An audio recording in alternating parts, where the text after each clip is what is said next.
மனத்தால் பிறந்து இடும்பையில் பிறந்து கூடினேன் கூட இளையவர் நம்மோடு அவர்தம் கல்வியை கருதி ஓடினேன் ஓடி உயர்வென்னும் பெரும்பதம் தெரிந்து நாடினே நாடி நான் கண்டு கொண்டேன் நாராயணா எனும் நாமம். ராட்சியத்தால் மூவுலகம் சென்று மும்மூர்த்திகளை கண்டு கீர்த்திகள் அனைத்தும் பெற்று எம்பெருமான் முருகப்பெருமானை கண்டு தொண்டு செய்யும் வண்ணமாக அழகு மலையாகிய வேள்விமலை சாரலுக்கு வந்து விட்டோம். நாராயண நமக. ஆகவே நம் கழகத்திற்கும் இந்த உலகத்திற்கும் கீர்த்தி அளிப்போர் விநாயக மூர்த்தி. அவருடைய பெருமை என்ன? 5 கரத்தினை, ஆணை முகத்தினை, இந்து நிலம்பரை போல மயிற்றினை, நந்தி மகந்தனை, ஞான கொழுந்தினை புந்தியில் வைத்தடி போற்றுகின்றோம். மூசிக வாகன மோதகஸ்த சாமரகர்ண விளம்பின சூத்திர வாமனருவ மகேந்திர புத்திர விக்கிர விநாயக பாத நமஸ்தே. திகட சக்கர சமூக மைந்தலான் ஜகட சக்கர தாமர நாயகன் அகட சக்கர விண்மணி யாவரை விகட சக்கர மெய்ப்பதம் போற்றுவோம் என்றெல்லாம் போற்றக்கூடிய பாலும் தெளிதேனும் பாகும் மறுப்பையுமை நாளும் கலந்துனக்கு நான் தருவேன். கோலம் செய்துங்க கரிமுகத்து தூமணிய நீ எனக்கு சங்கத்தமிழ் மூன்றும் தான் என்ற வகையிலே அவரை வணங்க வேண்டும். அற்புத கீர்த்தி வேண்டின் ஆனந்த வாழ்க்கை வேண்டின் நற்பொருள் குவிதல் வேண்டி நலமலாம் பெருக வேண்டின் கற்பக மூர்த்தி தெய்வ களஞ்சியத்து இருக்கை சென்று பொற்பதம் பணிந்து மாறி பொய்யில்லை கண்ட உண்மை என்றாரே சிறுகுடல் பற்றியா. ஆகவே விநாயகனை பணிந்து பணியை தொடர்வோம். எங்க நாரதாவை நடத்தி கொண்டிருக்கும் அச்சான் கவிராஜ் அவர்களுக்கு நம்மளுடைய கிராமத்தின் சார்பாக மாலை அணிக்கிறோம்.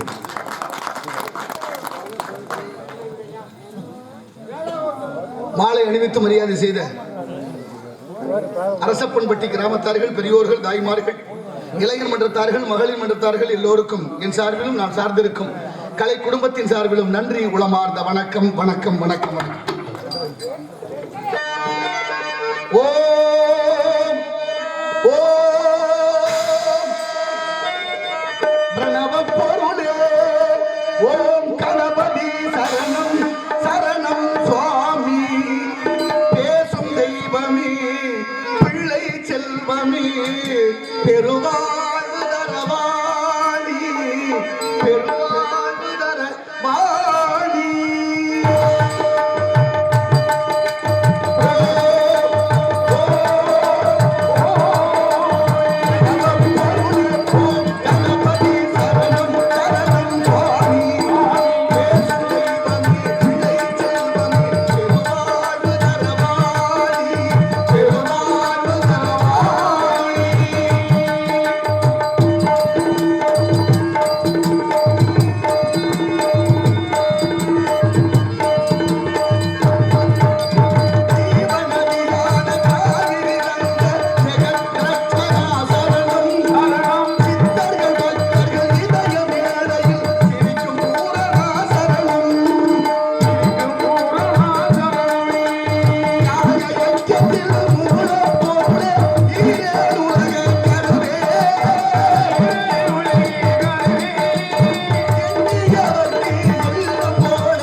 உள்ளம்பெருங்கோயில் ஊனுடம்பை ஆலயம் வல்லபிரானார்க்கு வாய்கோபுர வாசல் கள்ளப்புலனைந்தும் காணா மணி விளக்கே தெள்ளத் தெளிந்தார்க்கு சீவனே சிவலிங்கம் என்ற இடைகளை பெண்களை சுழுமுனை ஆகிய மூன்றின்பால் சுவாசமான காற்றை ஏற்றி இறக்கி இருகாலம் பூரிக்கும் காற்றை பிடிக்கும் கணக்கறிவாளன் இல்லை காற்றை பிடிக்கும் கணக்கறிவாளனுக்கு கூற்றை உதைக்க குறியதுவாமே என்று திருமூலர் திருமந்திரத்திலே பாடுகிறார். கோயிலாவது ஏது குளங்களாவது ஏது கோயிலும் குளங்களும் கும்பிடும் மனத்துள்ளே ஆவதும் அழிவதும் இல்லை இல்லையே என்று சித்தர்களுடைய வாக்கு.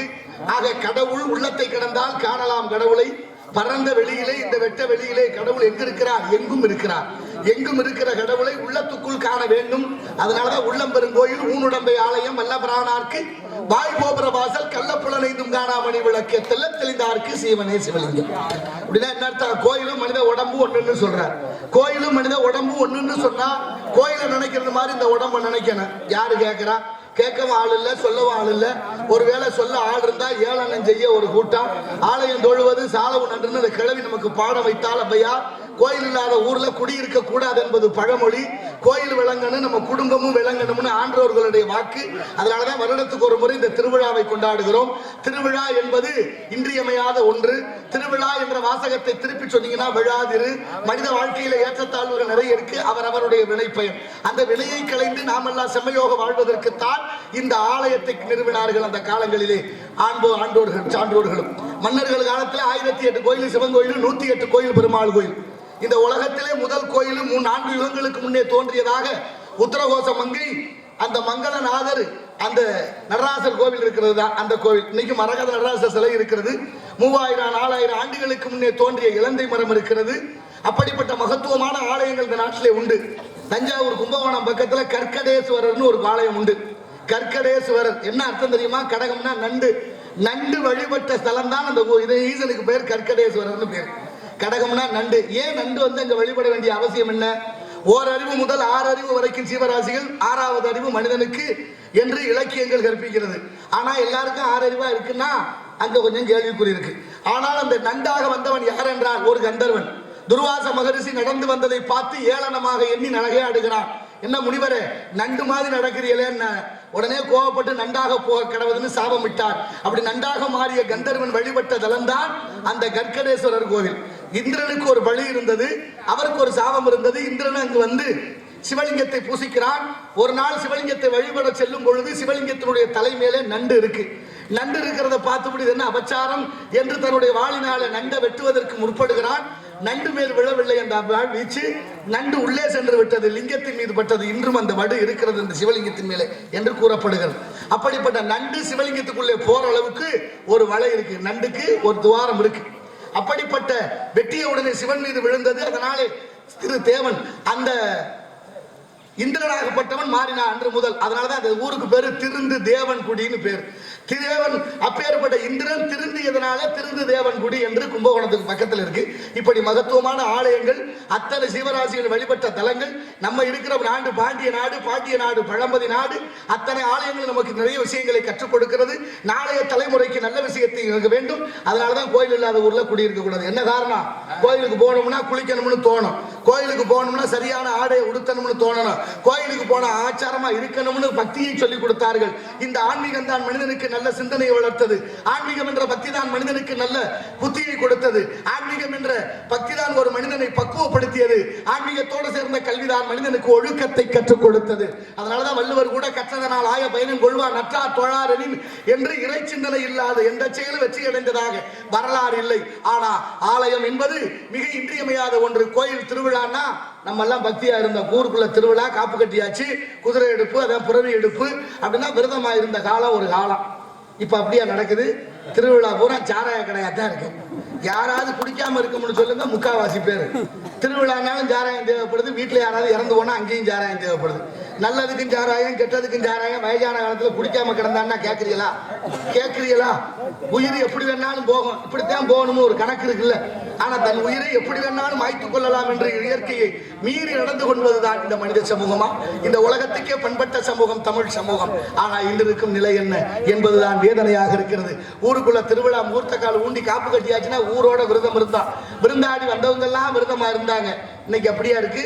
திருவிழான்னு சொன்னா அலைபேசியில கூப்பிட்டு சொல்லிடுறேன், எங்க ஊர் திருவிழா இத்தனாம் தேதி இந்த கிழமை, சீக்கிரம் வந்துருப்பா நண்பான்னா அவர் சும்மா வரமாட்டாரு.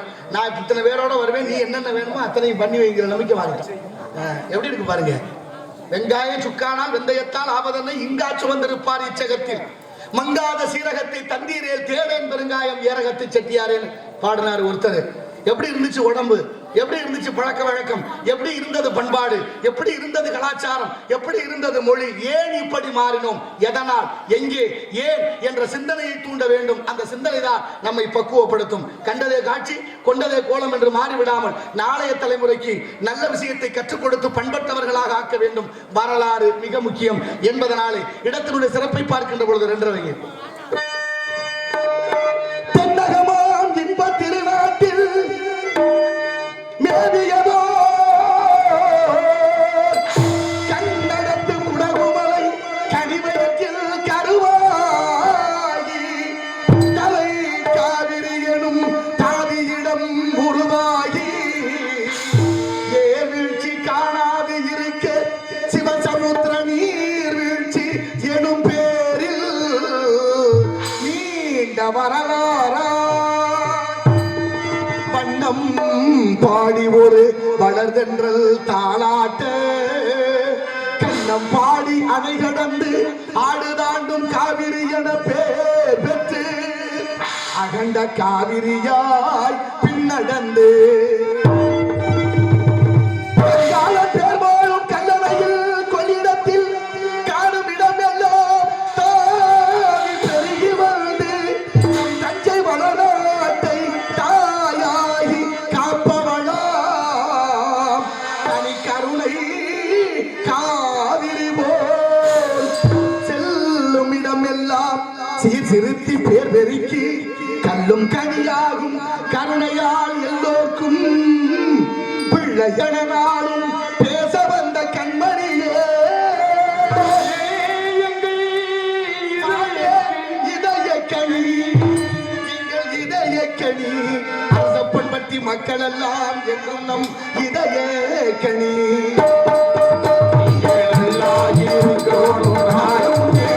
இந்த நாட்டில் உள்ள ஏழைகள் வாழும் முன்னேற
நீங்க நல்லா இருக்கணும் நாடும் இந்த நாட்டில் ஏழைகளின் காடும் நீரே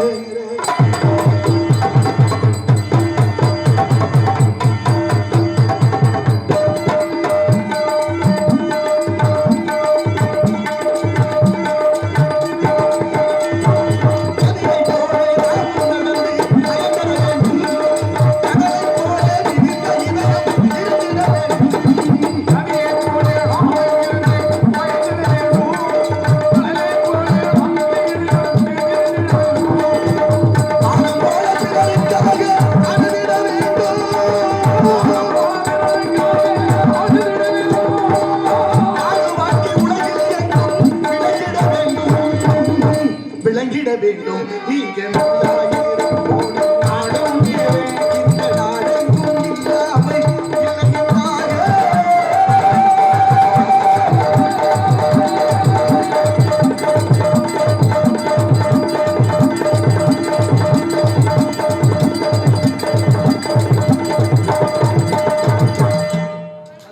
சிறப்பு சிறப்பு சிறப்பு நன்றி நன்றி நன்றி கைதட்டி அத்தனை உள்ளங்களுக்கும் நன்றி. கைதட்டுறது ஒரு நல்ல பழக்கம். கைதட்டினா மாரடைப்பு நோய் வராதுன்னு இன்னைக்கு ஆய்வுகள் சொல்லுது. அதுலயே அமெரிக்காக்காரன் ஆய்வு பண்ணி சொல்றேன்.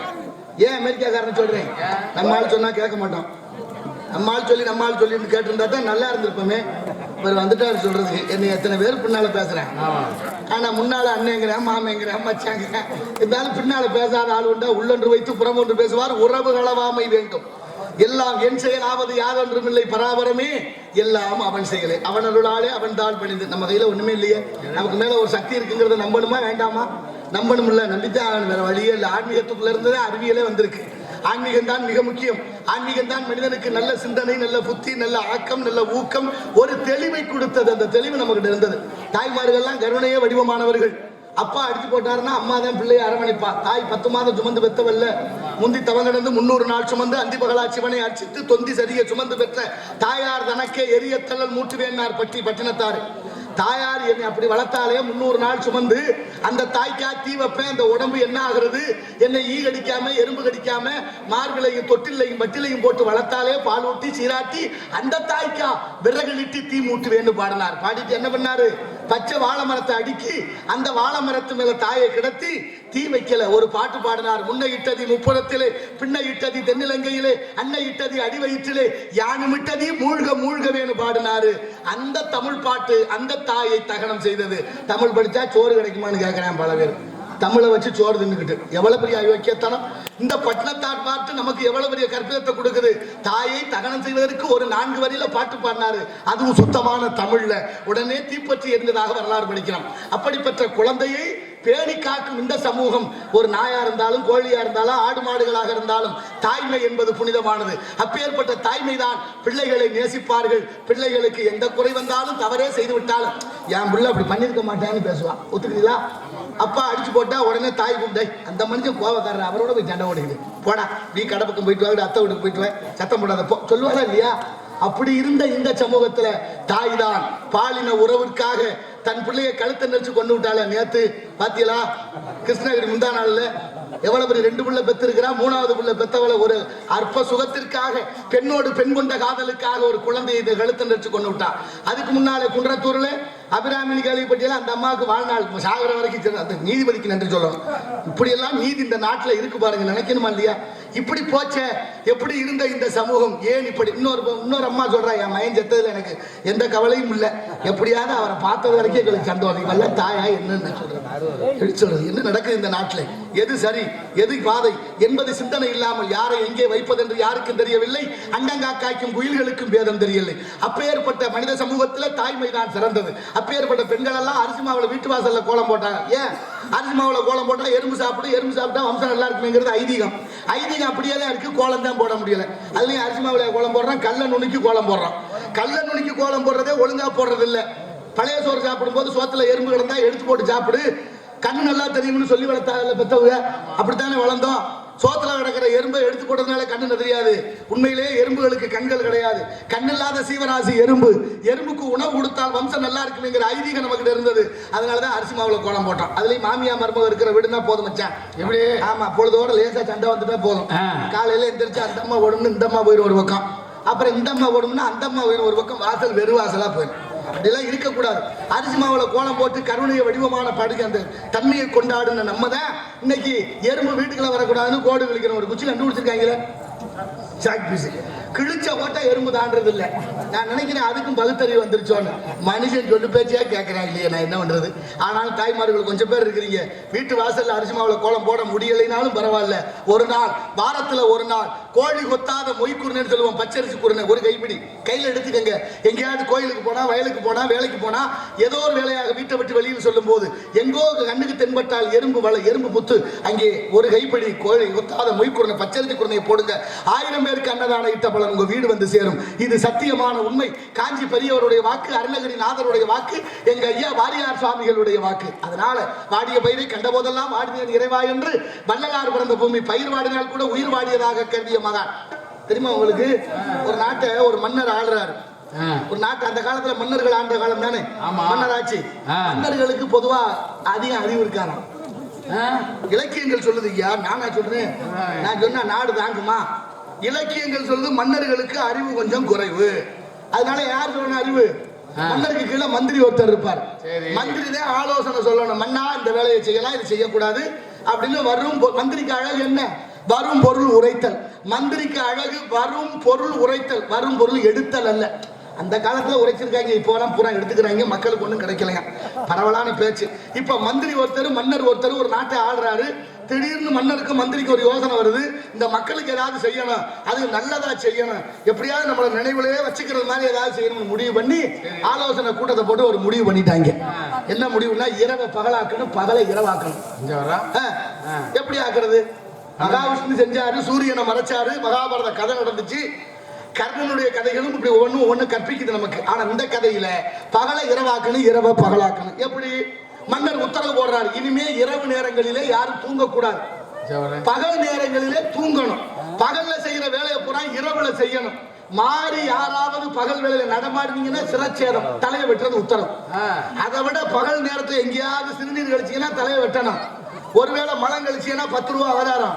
யாராவது பொண்ணு பிள்ளைய கெடுத்துட்டீங்கன்னா 50 ரூபா அவதாரம். எப்படி போட்டிருக்காங்க அப்பவே மந்திரி மன்னருமா சேர்ந்து.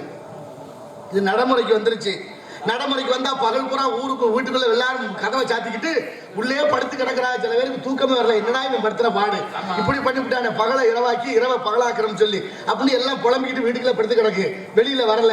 காவலாளிகள் வீதி ஊரா நடமாடிக்கிட்டே இருக்காங்க. நம்ம அரசப்பம்பட்டியில இருந்து 2 புத்திசாலிகள் அந்த காலத்துல அந்த மன்னர் ஆண்ட ஊருக்கு போயிருக்கிறாங்க. நல்லா கவனமா கேட்கணும். அந்த நம்ம அரசப்பம்பட்டியில இருந்து 2 புத்திசாலிகள், அறிவாளிகள் 2 பேரும் போறாங்க. அந்த ஊருக்குள்ள போய் பார்த்தா ஒருத்தவட நடமாடல, பகல் வேலை, எல்லா வீடும் உள்பக்கமா தாளிட்டு இருக்கு, யாருமே நடமாடல. என்னடா ஒரே ஒரு வெறிச்சோடி கிடக்கு, ஊருக்குள்ள ஒருத்தரையும் காணும் அப்படின்னு பேசிட்டு நடந்து போயில ஒருத்தருக்கு இந்த உபாதைன்னு ஒண்ணு வரும்ல, நவ உபாதை, அதுல சிறுநீர் கழிக்கணுங்கிற எண்ணம் வந்துருச்சு. பக்கத்துல ஒரு மறைவான இடத்துக்கு போய் சிறுநீர் கழிக்க போறாரு. காவலாளியை ஒடியாந்து பிடிச்சிட்டாங்க. யாராமே இரவு நேரத்துல சிறுநீர் கழிக்கிறது கேட்க. அவங்களுக்கு ஒரே குழப்பம், என்னையா பட்ட பகல்ல இரவுன்னு சொல்றேன், இரவு நேரத்துல சிறுநீர் கழிக்கிறேன்னா இது பகல் தானே? இல்ல இல்ல எங்க ஊர்ல இதுதான் இரவு, எல்லாரும் தூங்குறா பத்தியா, ஊருக்குள்ள ஒருத்தர் இல்ல, நீ செஞ்சது தப்பு, உனக்கு தலையை வெட்டணும் வா அப்படின்னு 2 பேரையும் கூட்டிட்டு போய் சிறையில எடுத்து விட்டாங்க. பொழுது விடிஞ்சது. மன்னர் வந்தாரு. மன்னர் வந்தோடனே கூப்பிட்டு, என்னையா விசாரணை, எதுக்கா சிக்கல் இருக்கா அப்படின்னு மன்னர் விசாரணை பண்றாரு. உடனே காவலாளி, ஐயா நேற்று இரவு 2 பேர் வந்தாங்க, அதுல ஒருத்தர் சிறுநீர் கழிச்சா அவனை பிடிச்சாந்து அடைச்சு வச்சிருக்கேன், தண்டனையை கொடுங்க அப்படின்னு 2 பேரையும் கூட்டியாச்சு. அவங்க 2 பேரும் எங்க இருந்து போயிருக்காங்க? அரசப்பம்பட்டியில இருந்து போயிருக்காங்க. ரொம்ப கவனமா இருக்காங்க. அரசப்பம்பட்டியில இருந்து போன 2 புத்திசாலிகளையும் கூட்டியாந்து நிறுத்தியாச்சு. மன்னர் சொல்றாரு, நீங்கள் இரவு நேரத்துல சிறுநீர் கழித்ததுனால உங்களுக்கு தூக்கு தண்டனை. ஆனா நம்மளால அறிவாளி இல்ல, சாதாரணமா நினைக்கல. மன்னர் தூக்கு போடுறது போடுறீங்க, முதல்ல என்னைய தூக்குல போடுங்க ஒருத்தர்.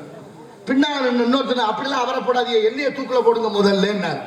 2 பேரும் மாத்தி மாத்தி எண்ணெயை தூக்குல போடுங்க, எண்ணெயை தூக்குல போடுங்கன்னு சொல்ல. மன்னருக்கு ஒரே குழப்பம், ஏண்டா சாக போறது போறீங்க, இதுல என்ன உங்களை போடு ஒன்னே போறீங்க, யாரு செத்தான முதல்ல, 2 பேரும் சாகத்தானே போறீங்க அப்படின்னாரு மன்னர். அப்படி இல்ல மன்னா, முதல்ல தூக்குல போடுறவங்களுக்கு செத்த உடனே இந்திரோக பதவி கிடைக்குமா, இந்திர பதவி, அதனால எண்ணெயை தூக்குல போடுங்க, நான் அந்த பதவிக்கு போயிடுறேன்னாரு ஒருத்தர். இன்னொருத்தர் சொன்னார், இல்ல இல்ல என்னத்தான் போடணும், நான் தான் அந்த பதவி அடையணும்னா இன்னொருத்தர். இப்ப மன்னருக்கு ஒரு யோசனை வந்துச்சு, சாதாரண மனிதர்கள் நீங்க எல்லாம் எங்கேயோ இருந்து வந்தவங்க, உங்களுக்கு எல்லாம் இந்திர பதவியை கொடுக்க முடியுமா? நான் மன்னர், என் மந்திரி, நாங்க 2 பேரும் தூக்கல போட்டு நாங்க போறோம் இந்திர பதவிக்கு. நாங்க நம்ம அறிவாளிய 2 பேரையும் தூக்கல போட்டுட்டு நாட்டை கைப்பற்றிட்டாங்க. இப்ப புத்தி முக்கியமா, புத்திசாலித்தன சமயோசிதம் முக்கியமா? எப்படி இருக்கிறாங்க பாருங்க. இதுதான் இந்த நாட்டுடைய நிலைமையா இருக்கு. நம்ம ஒன்றும் சொல்றதுக்கு இல்லை. நமக்கு என்னதுக்கு பெரிய இடத்து புல்லாப்பு, ஆரம்பண கோழி முட்டை, அம்மிகளை உடைக்கும். அதனால வள்ளலார் சொன்னது மாதிரி கருணை இல்ல ஆட்சி கடிக ஒழிக அருள் நயந்த சன்மார்க்க ஆள்க என்றார். பட்டினத்தார் அந்த காலத்துல 9 கோடி சொத்தான், பாரனைத்தும் பொய்யனவை என்று பட்டினத்து பிள்ளையை போல் யாரும் துறக்க அரிது அரிதனார் தாய்மான சுவாமி. வாசற்படி கடந்து வாராத பிச்சைக்கு ஆசைப்பட மாட்டேன்னார். உருக்கமுடம் அன்னம் இருக்குமிடம் தேடி வந்தால் உண்பேன், இல்லை என்றால் இல்லை. யாராவது கொண்டு வந்து கொடுத்து சாப்பிடுங்க சாமின்னு கொடுத்தா தான் சாப்பிடுவாரா, இல்லைன்னா இல்லையா? அப்படியே ஒத்த கோவணத்தோட அப்படியே நடந்தார். 9 கோடி சொத்து. மகன் ஒரு வார்த்தை கேட்டாரு, காதற்ற ஊசிக்கு மாறாது காணும் கடை வழிக்கேன்னார். ஒரு காது இல்லாத குண்டூசி கூட உனக்கு உபயோகப்படாது, நீ செத்து போனா கூட வராது, எதுக்கியா சொத்து சொத்துன்னு இப்படி பாடுபடுறேன்னு கேட்காம கேட்டுவிட்டாரு. அந்த வினாடியே அந்த 9 கோடி சொத்தையும் போட்டுட்டு வீதிக்கு வந்துட்டார். மாத்தி கட்ட கோவணம் இல்லையா அவ்வளவு பெரிய கோடீஸ்வரனுக்கு. சேந்தனார் குமாஸ்தா கேட்கிறார், ஐயா இந்த சொத்தெல்லாம் என்ன பண்ணுவோம், தூக்கி தெருவில் போடுனாரா? மனசு வருமா? ஒருத்தர் நம்ம ஊர்ல தேவலோகத்துல ஒருத்தர் என்ன பண்றாரு, சாமியாரா போறேன்னு வேகமா போயிருக்கிறாரு. 3 மைல் போனதுக்கு அப்புறம் திரும்பி வந்திருக்கிறாரு. வந்த உடனே கேட்டாரா, என்ன பங்கஜம் அப்படின்னு கேட்கிறாரு. அந்த அம்மா, என்னங்க சாமியாரா போறீங்க, இப்போ வந்துட்டீங்களே? ஆமா ஆமா நான் போனேன், போகும்போதே ஞாபகம் வந்துச்சு, நம்ம வீட்டு நடுமாடத்துல ஒரு சுண்ணாம்பு டப்பா மறந்து வச்சுட்டேன், அதை எடுத்து வைக்க சொல்லலாம்னு வந்தேன்னாரா. அந்த அம்மா கேட்டா, இவ்வளவு தூரம் நடந்து வந்தீங்களே, வரும்போது பாதரட்சை தேஞ்சிருக்குமே, என்ன பண்றேன்? நான் என்ன அந்த அளவுக்கு முட்டாளா, எடுத்து கக்கத்துல வச்சுக்கிட்டு நடந்தே வந்தேன் நானா? அந்த ஆளு எப்படி இருந்திருக்கு பாருங்க. ஆனா 9 கோடி சொத்தையும் தூக்கி தெருவுல போட்ட மகான் பட்டினத்து செட்டியார். ஆனா என்ன பண்றா, அவங்க அக்கா ஒருத்தி இருந்திருக்கிறா. தம்பி சாமியார போனது போன, இந்த சொத்துல கொஞ்சம் கொடுத்துட்டு போயிருக்கலாம், கொடுக்கல. சரி சாமியார போனது வேற ஊர் பக்கம் போகாம உள்ளூருக்குள்ள பிச்சை எடுத்து சாப்பிடுறேன், நம்ம கொஞ்சம் அசிங்கமா இருக்கு, இனிமே விட்டு வைக்கப்படாது, அதனால சாமி அந்த பட்டினத்தார கொண்டு விடலாம், அக்கா தம்பியை கொள்ளலாம்னு முடிவு பண்றா. அப்பன் சுட்டு அப்பத்துக்குள்ள விஷத்தை வச்சு பிள்ளைகிட்ட கொடுத்து விடுறா. பிள்ளைகிட்ட வாங்கி கொண்டு கொடுத்தோன்னு சாமி பாக்குறாரு, உள்ள விஷம் இருக்குன்னு உணர்றாரு. உடனே ஒரு வார்த்தை சொன்னார், தன்னினை தன்னை சுடும் ஓட்டப்ப வீட்டை சுடும் அப்படின்னு கூரை மேல தூக்கி போட்டாராம். வீடு பற்றி எரிந்ததாக வரலாறு சொல்லுகிறது. ஐயா, என்ன விதைக்கிறோமோ அதை அறுவடை பண்ணணும். தினை விதைச்சா தினை அறுக்கணும், வினை விதைச்சா வினை அறுக்கணும். இந்த உலகத்துல பணம் இருக்கு, பதவி இருக்கு, எல்லாம் இருக்குங்கிறதுக்காக எந்த தவறையும் செய்து கொண்டே இருக்கலாம். ஆனா தவறுக்கான தண்டனையை உங்களால் தப்பவே முடியாது. தள்ளி போடலாம், அவ்வளவுதான். இன்னைக்கு இருக்கிற தண்டனையை நாளைக்கு வாங்கி வைக்கலாம், இல்ல 4 வருஷம் தள்ளி வைக்கலாம். அது உங்களுடைய பதவியினாலையும் பணத்தாலையும். ஆனால் ஒரு நாள் அந்த தவறுக்கு தண்டனைக்கு பதில் சொல்லி ஆகணும். அதனாலதான் தன்னஞ்சு அறிவது பொய்யற்க பொய்த்தபின் தன்னஞ்சே தன்னை சுடும் என்றார் வள்ளுவம் கற்பிக்கிறது. ஆக உளச்சான்றோடு ஒவ்வொருத்தரும் சிந்தித்து நாளைய தலைமுறையை வளர்க்க வேண்டும். ஒரு நாள் என்ன பண்றாரு, பட்டினத்தாரு வயலுக்குள்ள படுத்திருக்கிறாரு, வரப்புல தலையை வச்சு. தண்ணிக்கு 2 பொம்பளை பிள்ளைய வருதுங்க. வந்த பிள்ளைய அவரை பார்த்து ஒருத்தி சொன்னா, பாரு எவ்வளவு பெரிய கோடீஸ்வரன், எல்லாத்தையும் விட்டுட்டு சாமியாரா வந்துட்டாரு, உண்மையிலே இவர் தான் உண்மையான சாமியார்னா ஒருத்தி. அதுக்கு இன்னொருத்தி சொன்னா, அடிப்போடி பைத்தியக்காரி, என்னத்த சாமியாரா போனாரு, இன்னும் கொஞ்சம் பாக்கி இருக்குன்னா. என்ன பாக்கி இருக்கு? இல்ல எல்லாத்தையும் விட்டுட்டாரு அவர், சரிதான். ஆனா படுத்தா தலைக்கு தலகணை வேணுங்கிற சுகம் தேவைப்படுது, தலையை வரப்புல வச்சு படுத்திருக்கிறாரு பாருன்னா. சாமிக்கு சுருக்குன்னு பட்டுருச்சு, இப்ப தலையை கீழே வச்சு படுத்துட்டார் ஏகாந்தமா. தண்ணிக்கு போன பிள்ளைய திரும்ப வருதுங்க. இப்ப கேக்குறா, இப்போது ஒத்துக்கிறியா, சாமியார் பூர்த்தி ஆயிட்டாரா? இல்ல இல்ல இன்னும் கொஞ்சம் பாக்கி இருக்கு. இல்ல தலைதான் கீழே வச்சு படுத்துட்டாரா, இனி என்ன பாக்கி இருக்கு? அப்படி இல்ல, ஊருக்குள்ள நம்மளை பத்தி என்ன பேசுறான்னு காது கொடுத்து ஒட்டு கேட்கிறேன் பாரு, அந்த புத்தி என்னைக்கு போகுதோ அன்னைக்கு தான் முழு சாமியாருன்னா. அப்ப பாடுறாரு, வித்தாரமும் கடமும் வேண்டாம் மடனஞ்சே செத்தாரை போலே திடீர்னு பாடுறாரு. அந்த மகான் பிறந்த பூமியை, அந்த பூமி எத்தனை மன்னர்களும் மா வீரர்களும் வாழ்ந்த மண்ணு, எப்படி வாழ்ந்தார்கள் என்ற வரலாறு நமக்கு கற்பிக்கிறது. நாளைய தலைமுறைக்கு சொல்லணும். ஒரு நாள் என்ன பண்றாரு, ஒரு குப்பை தொட்டியில சாப்பிட்டு போடுற எச்சியல் இருக்கா, அதை எடுத்து வச்சு சாப்பிட்டுட்டு இருக்கிறாரு. பல்லவ மன்னன் தேர்ல வர்ற, தேர்ல வந்த மன்னவன் பாக்குற, இவர் எங்கேயோ பார்த்திருக்கமே, ஆமா இவர் தாங்க பட்டினத்து செட்டியாரு, உங்க பிறந்த நாளுக்கு முத்துமாலை பரிசா போட்டாருன்னு சொல்ல, தேரை விட்டு கீழே இறங்கி போய் செட்டியார கேட்கிறாரு, என்ன செட்டியார கோடீஸ்வரர் நீங்க மெத்தையில படுத்து கிடந்தீங்க, இப்படி குப்பை தொட்டிக்கு வந்துட்டீங்களே, இதுல என்ன உங்களுக்கு சுகம் இருக்குன்னு கேட்கிறாரு.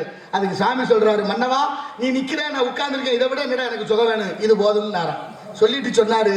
உன்னை கண்டவன பயந்து நடுங்கி இருந்திருப்பேன். ஏன் என் சொத்துக்கு வரி போட போறியோன்னு வீட்டுல இருந்திருந்தா, இப்ப என்ன என் கோவணத்துக்கு வரி போட போற போயான்னு சொன்ன மன்னன் மகான் பிறந்த மண்ணு. எப்படி இருக்கு பாருங்க. பாரனைத்தும் பொய்யனவை என்று பட்டினத்து பிள்ளையை போல் யாரும் துறக்க அரிது அரிதுன்னார் தாய்மான சுவாமி. ஆகினால நாளைய தலைமுறையை நல்ல விதமாக வளர்ப்போம், அதுதான் பண்பட்ட சமூகமாக மாறும் என்பதற்கு ஒரு உதாரணமாக பல கதைகள் இருக்கு. 2 வைக்கிறோம். நடந்தாய் வாழி காவேரி,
பாட்டு எழுதுற போது காவிரி வெள்ளம் எப்படி வந்திருக்கு? நடந்து வந்திருக்கிற அவர் கவிஞர் கண்ணுக்கு காவிரி நடந்து வந்தது போல தெரிஞ்சிருக்கு. அதனாலதான் காவிரி நடந்தாய் வாழின்னு பாடுறாரு. அதுக்கு முன்னால எப்படி வந்திருப்பா அப்படின்னா ஓடி வந்திருப்பா போல, அப்புறம் உருண்டு வந்திருக்கிறா, அப்புறம் நடக்க முடியாம தவந்து வந்திருக்கிறா, மொத்தத்துல வராம போயிட்டா. இப்ப காவிரி கர்நாடகாவில இருந்து வர்றதுன்னா பெருஞ்சிரமமா இருக்கு. காவிரி மேலாண்மை வாரியம் அமைச்சு எத்தனை வருஷம் ஆச்சு? இன்னைக்கு வரைக்கும் தீர்வு எட்டப்படலையே. ஆனா வருஷம் பூரா அதைத்தான் பேசுறான். நமக்கு என்னதுக்கு பெரிய இடத்து பொருளாப்பா அரமனை கோழி முட்டை அம்மிக்கெல்லாம் உடைக்கி தெரியும், எல்லாருக்கும் தெரியாமையா இருக்கு. நம்மளா புதுசா சொல்லணும். தெரிஞ்சிருந்தும் சில பேருக்கு கண்ணு தெரியாம போயிருது, காது கேட்டு சில பேருக்கு காது கேட்காம போயிருது, வாயிலிருந்து சில நேரத்தில் சில பேருக்கு ஊமையா போயிருது. நான் என்ன செய்ய ஒண்ணுன்னு சொல்றதுக்குல தர்மத்தின் வாழ்வதனை சூதுகப்பு இறுதியிலே தர்மம் வெல்லும். காவிரி வெள்ளம் பெருக்கெடுத்து ஓடுது. இன்னைக்கெல்லாம் காவிரியில தண்ணி போய்கிட்டு இருக்கு. வணக்கம் ஐயா வாங்க. காவிரி தண்ணி போய்கிட்டு இருக்கு. காவிரியிலையும் கொள்ளிடத்திலையும் தண்ணி எங்க போகுது? காவிரி முக்கொம்பு வழியாக கல்லணை வழியாக சீர்காழி தாலுகா பூம்புகார் என்ற காவிரி பூம்பட்டினத்துல போய் தண்ணி கடல்ல கலக்குது. வீணா போய் பல லட்சம் கண்ணாடி தண்ணி வீணா கடல்ல கலக்குது. பச்சை தண்ணியை சேர்த்து வைக்க இந்த நாட்டுல ஒரு திட்டமும் இல்ல. பச்சை தண்ணியை விலைக்கு எப்படி விற்கலாம்னு மனுஷன் புத்தி வேலை செய்யுது. 10 ரூபாய்க்கு போத்தல் விற்கிது, தண்ணி போத்தல். 10 ரூபாய்க்கு தண்ணி போத்தலை வாங்கி தண்ணியை குடிச்சு விட்டு மாட்டுத்தாவணி பேருந்து நிலையத்தில் போய் திருநீர் கழிக்க போனா அவர் 10 ரூபாய் கேட்கிறார். சரி 10 ரூபாய் எடுத்துட்டு உள்ள போனா அது நரக வேதனை. போனவங்களுக்கு தெரியும். நல்லா வச்சிருக்காங்களான்னு பார்த்தா அவளை கொடுமையா இருக்கு. கேவலம் கக்கூசை கூட ஒழுங்கா வச்சுக்க முடியல நாட்டுல. நமக்கு என்னத்துக்கு பெரிய இடத்து பொல்லாப்பு அரமனை கோழி முட்டை அம்மிகளை உடைக்கும். ஆனாலும் பாருங்க காவிரி வெள்ளம் பெருக்கெடுத்து ஓடுது. அந்த தண்ணியை சேர்க்க நாட்டுல திட்டம் இல்லை. ஆனா தனி ஒரு மனிதனாக நீர் மேலாண்மையை கையில் எடுத்து நம்ம தஞ்சாவூர் மாவட்டம் பேராவூரணி தாலுகா நாடியம் கிராமத்துல பிறந்த நிமல் ராகவன் உலக நாடுகள் எல்லாம் நீர் மேலாண்மையை கையில் எடுத்து செய்து கொண்டிருக்கின்றான். நம்ம தமிழ்நாடு முழுவதுல இருந்து இன்னைக்கெல்லாம் திருச்சுள்ளியில இருந்து சாயல்குடி வரைக்கும் இந்த கால்வாயை தூர்வாரிக்கிட்டு இருக்காரு. எத்தனை இடங்கள், எத்தனை தென்னாப்பிரிக்கா நாடான கென்யா போய் செஞ்சுட்டாரு. ஆப்பிரிக்காவை ஆப்ப நாடுன்னு வலைதளங்களை தட்டி பாருங்க. என்னென்ன செய்து கொண்டிருக்கின்றார். அரசாங்கம் செய்ய வேண்டிய வேலையை தனி ஒரு மனிதனாக நானும் உங்களுக்கும் சொல்றேன். நம்ம ஊரு நம்ம வீடுகளை நம்ம சுத்தமா வச்சுக்கிட்டோம்னா நம்ம ஊரு சுத்தமா இருக்கும். அந்த ஒண்ணு பார்த்தேன், மேடைக்கு பின்னால ரொம்ப அழகா சுத்தம் செய்து வைத்திருந்தார்கள். மறக்க முடியாது, அது தவிர்க்க முடியும். இன்னும் சில வேலைகளை செய்து விட்டால் நம்ம உடம்பு நாகரிகமாக இருப்பது போன்று ஊரு சுத்தமாக, ஊரு சுத்தமான நாடு சுத்தமாக என்பது தனி ஒரு மனிதனாக எல்லோரும் சிந்தித்து செயல்பட வேண்டும் என்பதற்காகத்தான் இத்தனை விஷயங்களும் நாடு கற்பிக்கிறது. நாடு செய்யுமானா நம்மளும் நாட்டோட சேர்ந்து செய்ய வேண்டிய சூழல் இருக்கு. தேநீர் அருந்தி விட்டு இந்த குவளை இருக்க நாகரிகம் நினைச்சு கப்புன்னு ஒன்று வாங்கி குடிக்கிறோமே, அதுக்குள்ள பிளாஸ்டிக் இருக்கு தெரியுமா உங்களுக்கு? அதுக்குள்ள இருக்கு ஒண்ணு மெழுகும் தடவி உள்ளே ரொம்ப லேசான, எப்படி சொல்றது தமிழ்ல சொல்லணும்னா ரொம்ப மிதமான ஒரு நெகிழி இருக்கு. இல்லைன்னா அது நிக்காது, தண்ணி ஊத்தினா கரைஞ்சு போயிரும்ல. அப்ப அதெல்லாம் தெரியாது. நம்ம குடிச்சுப்படி எங்க வேணாலும் தூக்கி போடுறோம், எங்க வேணாலும் பிள்ளைகளும் தூக்கி போடுற அளவுக்கு விட்டுட்டோம். நம்ம சொல்லி கொடுத்து நாளைய தலைமுறையை சுத்தமாக சுகாதாரமாக வளர்த்து விட்டால் நாளை செய்யறவர்களை நம்மளும் கேள்வி கேட்கலாம். நம்மளும் தெரியலன்னா எல்லாரும் தெரியல. இங்க என்ன தெரியுமா திட்டா? ஏன்டா இந்த மாதிரி பண்ற? ஏன் பண்ணல? ஏன்டா இப்படி பேசுற? யாரு பேசல? ஏன்டா இப்படி பண்ணிக்கிட்டே இருக்கு? அவர் ஏன்டா அப்படி குடிக்கிற? எவன் குடிக்கல? ஒருத்தர் கேட்கிறாரு, கடையை திறந்து வச்சிருக்கேன், நாங்க உங்களை குடிக்க வர சொன்னா உங்களை யார் வர சொன்னதுன்னு என்ன கேட்கிறாரு. நான் பேசுறேன் நான் மேடையில. அதனால ஏன்னா சிவகங்கை மாவட்டம் சாராயத்துல முதலிடம் பெற்றிருக்கு. தீபாவளி அன்னைக்கு 790 கோடி வித்திருக்கு. முதல் மாவட்டமாக. அதுலயும் மதுரை மண்டலம் எவ்வளவு பெரிய பெருமை. மதுரையில பெண்களுக்கு அரசு மதுபான கடை மதுரையில மட்டும்தான் திறந்திருக்கான்னு பார்த்தா நாகர்கோயிலையும் திறந்தாச்சு. இதெல்லாம் நாட்டோட பெருமை. நம்ம ஒன்றும் குறை சொல்லக்கூடாது, பெருமையை வெளிப்படுத்துறேன், வேற ஒன்றும் இல்லை. இப்படிலாம் இருக்கு இந்த நாட்டில். நமக்கெல்லாம் பெருமையாக நிகழ்ந்து கொண்டிருக்கிறது. நாளைய தலைமுறையை வளர்க்கிறதுக்கு நாடு எவ்வளவு பெரிய திட்டங்களை கையில் கொண்டு வந்திருக்கிறது என்பதை என் அறிவில் சிறந்த பெரியோர்கள் சிந்தித்து பார்க்க வேண்டும். தூக்கு மேடைக்கு அனுப்பினார் 2 மன்னர்களையும் மந்திரியவும். அதுக்கு தான் இந்த கயறிங்க, நீங்க யோசிச்சுக்கோங்க நாளைக்கு இந்த மாதிரி. அதனாலதான் இந்த கதையவே சொன்னேன் நான். இப்படி இத்தனை விஷயங்களும் எல்லாம் நமக்கு எதிர்பாராத விதமாக நடந்து கொண்டே இருக்கிறது. ஆனாலும் வீடு சுத்தமா இருக்கணும், நாடு சுத்தமா இருக்கணும், ஊர் சுத்தமா இருக்கணும்னா கண்ட இடத்துல இந்த பாட்டில போட்டு உடைச்சு வைக்காதீங்க. கீழடி ஆய்வு சொல்லுது தொல்லியல் துறை. ஆனா 3000 ஆண்டுகளுக்கு முன்னே நாகரிகத்தோடு கழிவற கட்டி தமிழர்கள் வாழ்ந்ததாக என்று என் அறிவில் சிறந்த பெரியோர்களே, தமிழர்களே, நாளைக்கு இன்னொரு 100 வருஷம் கழிச்சு 200 வருஷம் கழிச்சு இந்த பகுதியிலேயோ எந்த பகுதியிலேயே தோன்றினா நமக்கு என்ன கிடைக்கும்? சாராய போத்தல். மனசாட்சியோட சிந்திச்சு பாருங்க. ஆடு மாடு நடக்க நீதி இருக்கா? 100 நாள் வேலைக்கு போற என் தாய்மார்கள் காலில் எத்தனை பேருக்கு பீங்கான் குத்தி இருக்கு? மனசாட்சியோட சிந்திச்சு பாருங்க. குடிக்கிற நீங்க ஏன் கண்ட இடத்துல போட்டு உடைக்கிறீங்க? நியாயமான யோசிங்க. 25-30 வருஷத்துக்கு முன்னால ஊருக்குள்ள 1-2 பேர் குடிச்சாங்க. யாருக்கும் தெரியக்கூடாதுன்னு வெக்கப்பட்டாங்க. அதனால கொஞ்சம் கண்ணியம் இருந்தது. இப்ப ஊருக்குள்ள 1-2 பேர் தான் குடிக்காம இருக்கிறாங்க. 50 பேர் குடிச்சு படுத்துற பாடு நம்ம ஒன்னும் சொல்றதுக்கு இல்லை. இதெல்லாம் நாட்டோட வளர்ச்சியினுடைய முதல் கட்டம். அதனால ஒன்னும் சொல்றதுக்கு இல்லை. இருந்தாலும் காலதாமதம் காரியத்தில் கேட்டு ரொம்ப காலம் தவறி போயிட்டே இருக்கு. காலம் தவறாத காந்தியடிகள்னு மதுரையில கூட்டம் மகாத்மா காந்திக்குன்னா 8:50 வந்துருவாராம். 9 மணிக்கு கூட்டம்னா 10 நிமிடம் முன்னாலேயே, 15 நிமிடம் முன்னாலேயே. இன்னைக்கெல்லாம் நாடகம் 10 மணிக்கு ஆரம்பிக்கிறோம். நம்ம இங்க எத்தனை மணிக்கு வர்றோம்? 9:50 தான் வர்றோம். சரி, அது நமக்கு நல்ல விஷயம் தானே. அதனால எல்லாத்தையும் யோசிக்க வேண்டியிருக்கு. சரி, 9:50 நம்ம வர்றோமே, இங்க எல்லாம் சரியா இருக்கான்னா அதுக்கப்புறம் தான் தேடுவோம். ஒன்னா எவ்வளவு வேலை இருக்கு. இத்தனை எதனாலே? ஏன் ஒரு மனைவியை ஒருத்தர் போட்டு அடிச்சாருன்னா ஏன்டா அடிக்கிற? அவன் வாய் சரியில்லைன்ற. ஏன்டா அவன் பிள்ளைய திட்டுற? அவன் போக்கு சரியில்லை. ஏன்டா நீ குடிச்சுக்கிட்டே இருக்கிற? எனக்கு மனைவி சரியில்லை. தப்பு பண்றேன் பூரா ஒரு காரணம் வச்சிருக்கானே. தப்பு பண்றதுக்கு பூராத்துக்கு ஒரு காரணம் வச்சிருந்தா எப்ப திருந்த போறோம்? சமூகம் மொத்தமும் குற்ற சமூகமா மாறி நிக்குதே. யாரு சொல்லுவா? பிள்ளையெல்லாம் சின்ன பிள்ளையெல்லாம் கெட்ட கெட்ட வார்த்தையா சொல்லுவோம்ல. உங்க வீட்டுக்கு வந்து உங்க மயம் வருமா பேசுறானே, என்ன பிள்ளை வளர்த்து வச்சிருக்க, தப்பு தப்பா பேசிக்கிட்டு அசிங்கமா அப்படின்னா அவனுக்கு தெரியுமா அது கெட்ட வார்த்தை அசிங்க வார்த்தைன்னு? பிள்ளைகளுக்கு தெரியுமா? தெரியாது. ஏன் பேசுது? அது கெட்ட வார்த்தைன்னு தெரியல, அது காதுல கேட்ட வார்த்தையே பேசுறதுங்க பிள்ளைகள். ஏன்னா நம்ம சுத்தி இருக்கிறவங்க பேசுறத பிள்ளைகள் காதுல வாங்கி, அதான் கற்றலின் கேட்டல் நன்று. நல்ல தெளிவு வரணும்னா நல்ல கல்வி இருக்கணும். நல்ல கல்வி இருக்கணும்னா அதுக்கு நம்ம என்ன செய்யணுங்கிற சிந்தனை தான் நமக்கு தெளிவாக இருக்க வேண்டும். அதனாலதான் இந்த உலகத்துல கற்கை நன்றே, கற்கை நன்றே, பிச்சை புகினும் கற்கை நன்றே. அப்படிப்பட்ட படிக்காமல் இருப்பதை விட பிறக்காமல் இருப்பது மேல் நான் பேரறிஞன் பிளேட்டோ. அப்படிப்பட்ட நாகரிகம் பெற்ற நாம ஏன் திரும்ப இப்படி தலைகீழாக மாறினோம் என்பதை என் அறிவு சிறந்த பெரியோர்கள் சிந்தித்து பாருங்கள். இருந்தாலும் ஆண்டவன் படைப்புல எல்லாருக்கும் 6 அறிவு இருக்கா? இருக்கு. ஆனா சில பேருக்கு இல்ல. இருக்கு இல்ல. ஏன் இல்ல? இருக்கு, எல்லாருக்கும் பயன்படுத்துறது இல்ல. சில பேருக்கு 5 அறிவா, சில பேருக்கு 4 அறிவா. மாவும் மாக்களும் மையறிவினவை என்பது தொல்காப்பியம். கம்பரே பாடுறாரு, மக்கள் விலங்கு ஒண்ணுன்னு. சில வீட்டுகளை போய் கேட்டு பாருங்க, ஏமா உங்க வீட்டுக்காரங்க இந்த அங்கிட்டு தான் திரியும். இப்ப வரும், இப்ப என்னதுக்கு திரியும்னா எது? ஆடு மாடுன்னு வந்துருச்சா? நல்லா நினைச்சு பாருங்க அறிவு சிறந்த பெரியோர்களே. ஆடு மாடு அட்டை அரணை பாம்பு பள்ளி ஒட்டகம் ஓனை அத்தனை இப்படி வளருது. மனிதன் ஒருவனைத்தான் மேல் நோக்கி வரல வைத்தான் இறைவன். அதனாலதான் நமக்கு தமிழ் மொழியினுடைய இலக்கணம் உயர்திணை என்று பெயர் வைத்தது. உயர்வுன்னு சொன்னா எதிர்ப்பதை என்ன சொல்லணும்? உயர்வுனா தாழ்வுன்னு சொல்லியிருக்கணும். சொல்லலையே. ஏன் சொல்லல? ஓரறிவு குறைஞ்ச மிருகத்தை கூட தாழ்வா சொல்லக்கூடியதுன்னு கூடாது என்று இந்த தமிழனுடைய மாண்பும் உயர் குணமேவிய தமிழன் அதை அட்டினை என்று பெயர் வைத்தான். சிந்தித்து பாருங்கள் தமிழர்களே, என்ன நடக்குது இங்க? எதை நோக்கி பயணிக்கிறோம்? என்ன செய்ய போறோம்? நாளைய தலைமுறைக்கு என்ன விட்டு வச்சிருக்கிறோம்னு யோசிச்சு பாருங்க நல்ல தயவு செய்து. ஏன்னா பாகற்காய் கசக்கும்னு உலகத்துக்கே தெரியும். பாகற்காய் கசக்கும். கசந்த காய்க்கு தமிழர்கள் பாகற்காய்னு பேர் வைத்தார்கள், கசக்கிற காய்னு பேர் வைக்கல. வெள்ளக்காரங்க அடிச்சு பாக்குறான், கசந்துச்சு.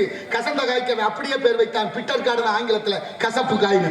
ஆனா தமிழர்கள் பாகற்காய்னு பேர் வைத்தார்கள். என்ன காரணம்? பாகுனா இனிப்பு, அற்றதுனா இல்ல, அது இனிக்காது, கசக்கும்னு சொல்லாமல் சொல்லி வைத்த இந்த உயர்ந்த குணம் படைத்த சமூகம் இன்றிருக்கு நிலை என்ன? தமிழர்கள் ஆகிய நாம் வீரம் பேசுகிறோம், வரலாறு பேசுகிறோம், எங்களை விட ஆளே இல்லைன்னு பேசுறோம்.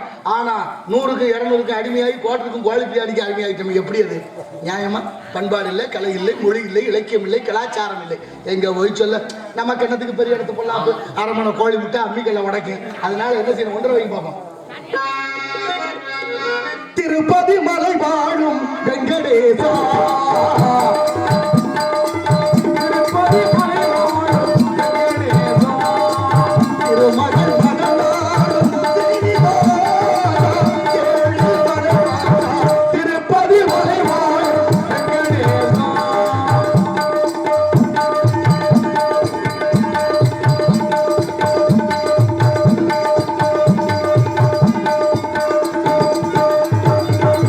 அன்பெனும் விளக்கை ஏற்றி வைத்தேன்.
என்ன வேணாலும் ஒழுங்கா இல்லைன்னா தட்டி தோலை உரிக்கிற வேலை தான் நடத்தணும்.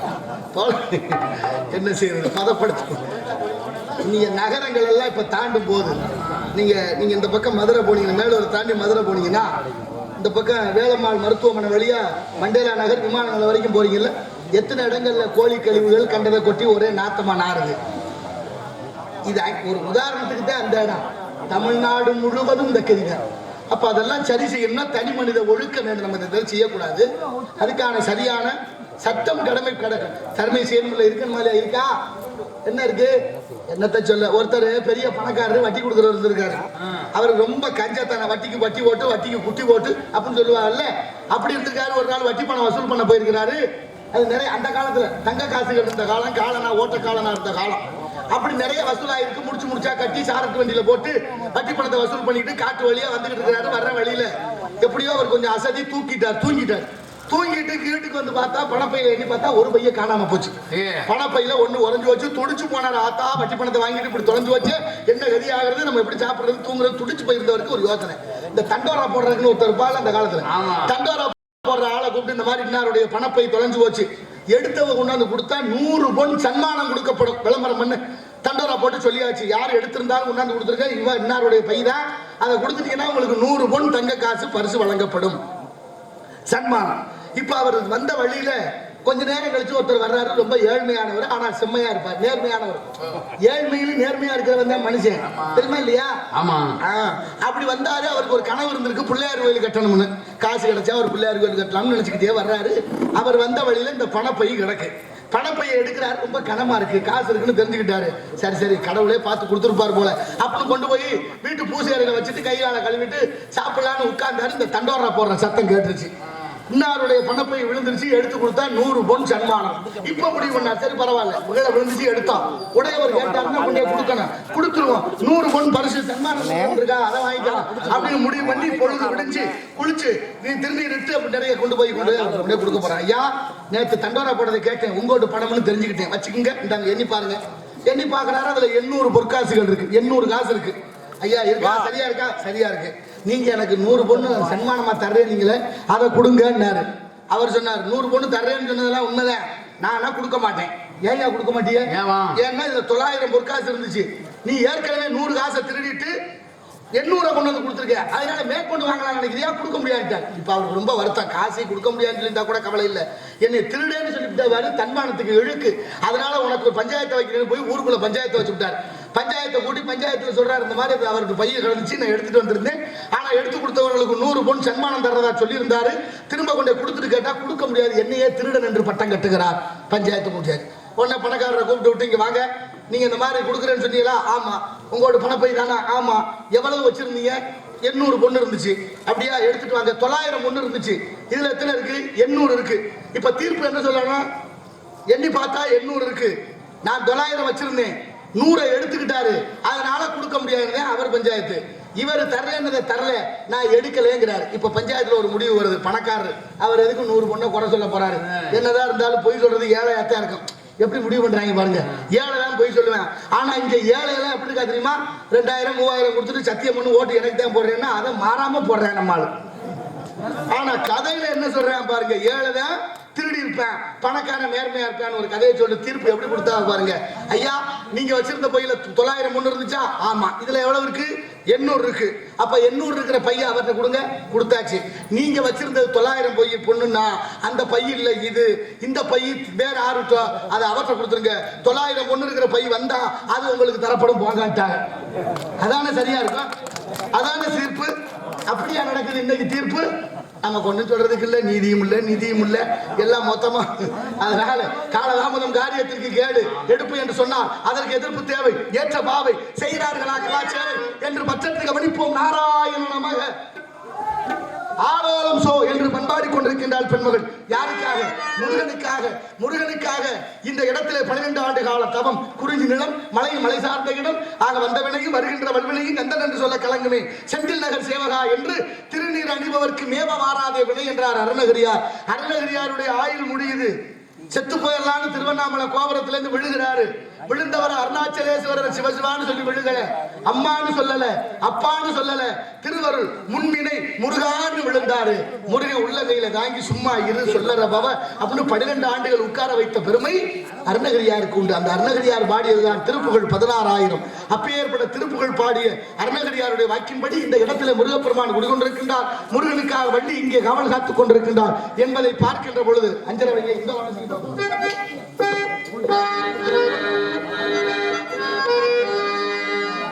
ஆனந்த தேங்காற்று தாளாட்டுது, ஆழோளம் எனும் பாட்டு தாங்கிக்குது.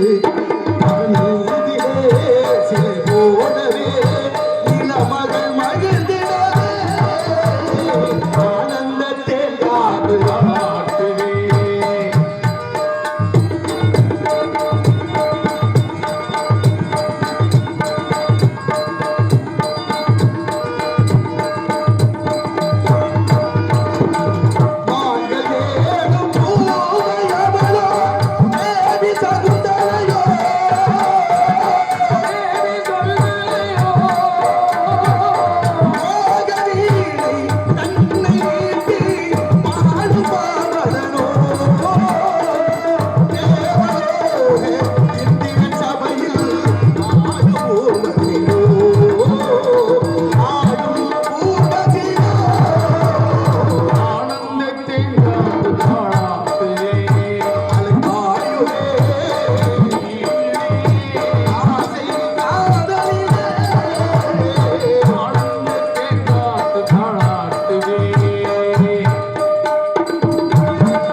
இப்படி வள்ளி இங்கே காவல் காத்துக் கொண்டிருக்கின்றால் காலதாமம் இல்லாமல் காலத்தோடு அவளுடைய திருமணத்தை நடத்தி வைக்க வேண்டும். அதற்கு ஒரு பாலமாக நாம் இருக்கிறோம்.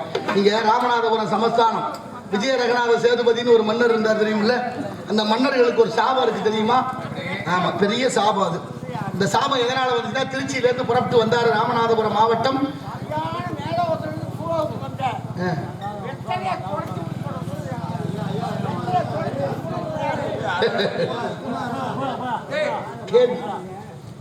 வெத்தலையை தொடச்சு போட்டிருக்காரு. இருக்கட்டும், அதனால ஒண்ணு இல்லை. ஆமா ஆமா, அவருக்கு அவர் சிந்தனையில் நல்லது. அருமையான கேள்வி. வெத்தலை யாரா தொடச்சு போட்டாங்களா யாருன்னு கேட்கிறாரு. சரி, இருக்கட்டும். அதனால விஜய ரகுநாத சேதுபதி மன்னர்கள் வம்சத்துக்கு ஒரு சாபம் இருக்கு. அந்த சாபம் என்னன்னா, தாய்மான சுவாமி திருச்சியில இருந்து போறாரு, ஒரு மயானத்துல உட்கார்ந்து இருக்கிறாரு. அவர் செத்து போனாருன்னு தகவல் கிடைக்குது. இறந்த பிணம்தானே என்று கட்டமொட்டையெல்லாம் அடிக்கி தீ வைக்க சொல்லி உத்தரவு விட்டாச்சு. இந்த உத்தரவு போட்டதுனால தீ வச்சாச்சு. தீயோட வெப்பம் தாழாமல் சிதையை தள்ளி எழுந்து பாடுகிறார் வித்தக சித்தர்கணம் என்று மொத்தம் 100 பாட்டு. அந்த சாபம் இன்னைக்கு வரைக்கும் அந்த சமஸ்தானத்துல ஆண் வாரிசுகள்லாம் 40 வயசை தாண்டலை. அந்த வரலாறு இன்னும் இருக்கு பாருங்க. அப்ப எதையுமே முன்னால செய்யும் போது பிறருக்குன்னா முற்பகல் செய்யும், தமக்குன்னா பிற்பகல் தாமே விளையும் என்று வள்ளுவர் சொன்னது போல. ஒருத்தர் நடந்து போயிட்டு இருக்காரு, பூசணிக்காய் கிடந்திருக்கு. பூசணிக்காய்னா இந்த தர்பூசணி இல்ல, சாம்பல் பூசணி, நீத்து பூசணி, தடியங்காய்னு பேரு திருநெல்வேலி பக்கம். திருஷ்டி பூசணின்னு சொல்றோம்ல, அந்த பூசணிக்காய் கிடந்திருக்கு. உருளையா வெள்ளை வெள்ளையா கிடந்திருக்கு. அவருக்கு ரொம்ப சங்கடம், என்ன இவ்வளவு பெரிய காய் என்ன இருக்கும் அப்படின்னு உருட்டி பார்த்தா அது கொடியில காய்ச்சி கிடக்கு. அவனுக்கு ஒரு சந்தேகம் வந்துருச்சு, இவ்வளவு பெரிய காய் ஒரு சின்ன கொடியில யார் படைச்சது? கடவுள் தான் உருவாக்குனானா? கடவுளுக்கு அறிவே இல்லை, முட்டாள். சின்ன கொடியில இவ்வளவு பெரிய காய் என்ன பொருத்தம் இல்லாம அப்படின்னு வருத்தப்பட்டுக்கிட்டே போறேன். பக்கத்துல ஒரு ஆலமரம் போய் மல்லாக்க படுக்கிறாரு. ஆலமரத்துல மேல சின்ன சின்ன பழங்கள் இருக்கு. இப்போ ஒரு யோசனை வந்துச்சு, இவ்வளோ பெரிய மரத்துல ஒரு சின்ன பழம், ஒரு சின்ன கொடியில அவ்வளவு பெரிய காய், கொஞ்சம் கூட பொருத்தம் இல்லை. கடவுளுக்கு அறிவு இல்லை, கடவுள் முட்டாள் அப்படின்னு சொல்லிட்டு படுத்துருக்கு. நாட்டுல கொல்ல போய் கடவுளை முட்டாள்னு சொல்றேன். ஆனாலும் பாருங்க, சொல்லிட்டு படுத்து கிடந்தா திடீர்னு ஒரு காத்து வந்தது, மரம் அசைந்தது, ஆலம்பழம் நழுவி ஒரு நெத்தியில வந்து பொத்து விழுந்துச்சு. அப்பான்னு எந்த பதறி போய் இப்ப நினைக்கிறேன், ஆத்தாடி ஒரு சின்ன பழம் விழுந்ததுக்கு இந்த வழி வலிக்குதே. ஒருவேளை நம்ம நினைச்ச மாதிரி பூஜனிக்காய் மேல இருந்து விழுந்திருந்தா நேரம் தலை என்ன கதி ஆயிருக்கேன், செதர் தேங்காயா போயிருக்குமே. கடவுள் மிகப்பெரியவன், சரியாத்தான் வச்சிருக்கா. இயற்கை இயற்கையாக, நதி நதியாக, ஆறு ஆறாக, கடல் கடலாக, மணல் மணலாக, வயல் வயல்வெளிகளாக அத்தனை ஒழுங்கா இருந்துச்சு. மனித பேராசையில எல்லாம் தலைகளா போச்சு. இளங்கோவடிகள் பாடுகிறார், குறிஞ்சியும் முல்லையும் முறைமையில் திரிந்து நல்லி இயல்பு கட்டு நில நடுக்குற்ற போது பாலை படிவம் கொள்ளுன்னார். நடக்குதா இல்ல? இன்னைக்கு மலையை பூரா உடைச்சு மண்ணா விற்கிறோம், ஆத்து மண்ணாளி பூரா வித்துட்டோம், மரங்கள் எல்லாம் வெட்டியாச்சு. அப்புறம் பாலைவனமா மாறுமா மாறாதா? கேரளாவில் ஒரு குச்சியை ஒடிக்க முடியல, சட்டம் அப்படி இருக்கு. ஆனா இங்க இருக்கிற மழை இல்ல, மரம் இல்ல, எதை வேணாலும் என்ன வேணாலும் செய்யலாம். அதை பத்தி யாருக்கும் கேள்வி இல்லை. நாளைய தலைமுறை எப்படி வாழ வைக்க போறோம்? மரங்கள் இல்லை என்றால் பறவைகள் அழிந்து விடும். பறவைகள் அழிந்து விட்டால் 25 நிமிடங்களிலே மனித சமூகம் அழியுமா? விஞ்ஞானிகள் ஆய்வு. ஏன்? பூச்சிகள், விஷ வண்டுகள், இந்த பறக்கிற பூச்சியை நம்மளை தாங்க முடியல, நிக்க முடியல. ஆனா பறவைகள் இல்லை என்றால் விஷ வண்டுக்கள் வந்து மனித இனத்தை அழிக்கும் என்று விஞ்ஞானிகள் கருதுகிறார்கள். என்றால் வீட்டுக்கு ஒரு மரம் வளர்ப்போம் இல்ல, வீட்டுல இருக்க அத்தனை பேரும் மரம் வளர்க்கணும். பிறந்த நாள் வந்தா மரம் வளர்க்கணும். மரத்தை அநியாயத்துக்கு வெட்டி தூக்கி வீசக்கூடாது. அத்தனை மரங்களுக்கு அவ்வளவு தன்மைகள் இருக்கு. ஆலமரம், புங்க மரம், புளிய மரம், வேப்ப மரம், மாமரம், பலாமரம், ஆலமரம், அரச மரம், எல்லா மரங்களும் நின்னா மரம், விழுந்தால் விறகு. சில மரம் தான் நின்னாலும் மரம், விழுந்தாலும் விறகு. வீட்டுல என்ன உத்தரம்? தேக்கு. என்னையா நில? வேம்பு. கட்டில என்ன? சந்தனம். சன்னல் என்ன? படாக்கு, கோங்கு. சில மரங்கள் நின்னாலும் மரம், விழுந்தாலும் மரம். அதுபோல மனிதர்களும் நின்னாலும் மனிதர்கள், சில பேர் விழுந்தாலும் மனிதர்கள். அதனாலதான் மனிதன் மனிதனாக வாழ வேண்டும். அந்த மனிதனாக வாழ்ந்து விட்டால் வாழ்க்கை திறக்கும். நாளைய தலைமுறைக்கு சொல்லிக் கொடுக்க ஏதாவது வச்சிருக்கிறோமா அப்படின்னு ஆசிரியர்களுக்கு மாணவர்களுக்கு இந்த ஒற்றுமை விலகி போச்சு. சேர்க்கவே முடியலையே. எந்த பிள்ளையாவது வீட்டுல பயலுக நேருக்கு நேரம் நின்று பேசுறாங்க, பார்த்தா இப்படி பேசுறேன், முகத்தை பார்த்து பேசுறாங்க இல்ல பெத்தவங்களோட. பாத்தீங்களா கதையை? இங்க பாருங்க, 2 பிள்ளை 2 இளைஞர்கள் வந்திருக்கிறாங்க. 5 வயசுல சொல்றாங்க எங்க அப்பா ரொம்ப தங்கமானவர் புள்ள. 10 வயசுல சொல்றாங்க எங்க அப்பா நல்லவர் தான், இருந்தாலும் அப்பப்ப கத்துவாரு, புத்தி சொன்னா பிடிக்கல. 15 வயசுல அம்மாட்ட போய் சொல்றேன், அம்மா உன் வீட்டுக்காரன் சொல்லி தேவையில்லாம என் விஷயத்துல தலையிடுறாரு, அப்புறம் நாளைக்கு நல்லா தெரியாதுன்னு மிரட்டுறேன். அப்புறம் 20 வயசுல அம்மாட்ட போய் தலையில அடிச்சுக்கிறாங்க, எப்படி அந்த ஆளை கட்டிட்டு குடும்பம் கடவுளே கரும். அப்புறம் பார்த்தா பாருங்க 30 வயசுல நான் எங்க அப்பாவோட பேசுறதே இல்லைங்க. அப்பா எது செஞ்சாலும் குத்தம்ங்கிறாரு, இருந்தாலும் லூஸ் மாதிரி பேசிக்கிட்டு இருக்காங்க. மண்டையில முடி வெட்டிக்குவாங்கடான்னா கோடு போட்டு ரோடு போட்டு, நாகரிகம் அதுக்கு பேரு, பண்பாடு அதுக்கு பேரு, கலாச்சாரம் அதுக்கு பேரு. முடி அலங்காரம் என்பது முகம் அழகா காட்டணும் தம்பி, அலங்கோலமா தர்றாங்க. கேட்டா நாகரிகம்னு ஒத்த வார்த்தை. ஆமா, நீங்க பாருங்க பெரிய பிள்ளை எழுதுறாங்க, பரவாயில்ல. ஒரு அம்மா அவரை சேர்க்காதீங்க மச்சான், வந்து ரொம்ப அழகா இருக்கீங்க மச்சான். எனக்கெல்லாம் எவ்வளவு மிச்சம்? எல்லா பேரும் முடி வெட்டுவேன், நான் முடி வெட்ட தேவையில்லை. ரொம்ப நம்மளை கை காட்டாதீங்க, பேசாம இருக்க. தலை தப்புனா தம்புராமணியம் ஆகிப்போம். அப்படின்னா என்ன அர்த்தம்?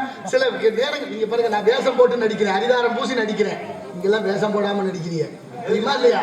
உலகமன நாடக மேடையில் அனைவரும் நடிகர்கள் தான். அம்மாவுக்கு பிள்ளையாக, அப்பாவுக்கு பிள்ளையாக, மனைவிக்கு கணவனாக, பிள்ளைகளுக்கு தகப்பனாக, உறவுகளுக்கு உறவுகளாக, எல்லாருக்கும் ஒரு வேஷம் இருக்கு.